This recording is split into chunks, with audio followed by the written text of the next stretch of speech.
Hello દોસ્તો, સ્વાગત છે તમારું સ્વાદિષ્ટ વર્લ્ડમાં।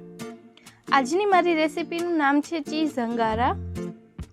મારી આ રીતથી તમે ચીઝ અંગારા શાક બનાવશો તો તમે હોટલનું શાક લાવવાનું ભૂલી જશો। તો ચલો રેસીપીની શરૂઆત કરીએ। સૌપ્રથમ આપણે ગ્રેવીનો બેઝ બનાવીશું।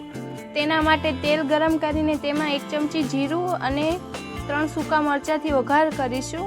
હવે તેમાં 3 ડુંગળી સુધારેલી એડ કરીશું અને 10-12 લસણની કળી એડ કરીને ડુંગળીને બરાબર સાતળી લઈશું।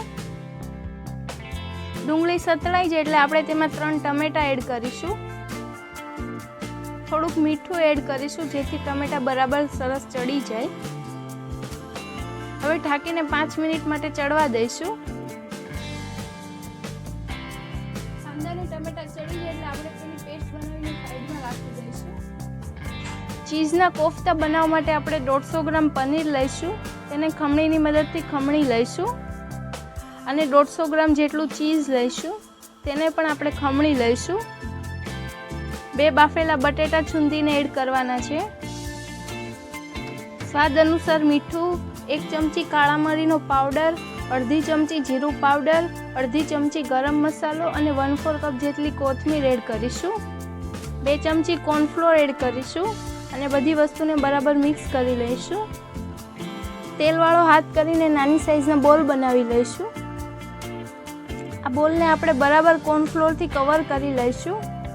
કોફતામાં આપણે ચીઝ એડ કર્યું છે તેથી તળતી વખતે છૂટું પડી જાય એટલે આપણે તેને કોર્નફ્લોરથી કવર કરવાનું છે।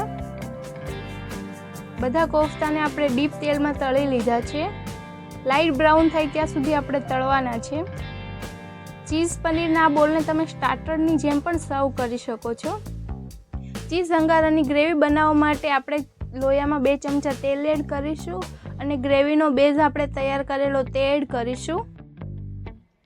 અડધી ચમચી હળદર, 1 ચમચી ધાણા જીરું, 2 ચમચી લાલ મરચું પાવડર અને 1 ચમચી જીરાનો પાવડર એડ કરીશું। બધા મસાલાને બરાબર મિક્સ કરી લઈશું। ગ્રેવીને ઢાંકીને 2 થી 3 મિનિટ માટે ચડવા દઈશું। તેલ છૂટું પડી જાય એટલે તેમાં 1/4 કપ જેટલી કોથમીર એડ કરીશું। આપણે આ રેસીપીનું નામ ચીઝ અંગારા આપ્યું છે તેથી આમાં આપણે ચીઝનો ભરપૂર પ્રમાણમાં ઉપયોગ કરીશું। 1/4 કપ જેટલું ખમણેલું ચીઝ એડ કરીશું અને આપણે જે કોફતા રેડી કરેલા તે પણ એડ કરી દઈશું અને ગ્રેવી સાથે બરાબર મિક્સ કરી લઈશું। 1 ચમચી તાજી મલાઈ એડ કરીને સર્વ કરીશું।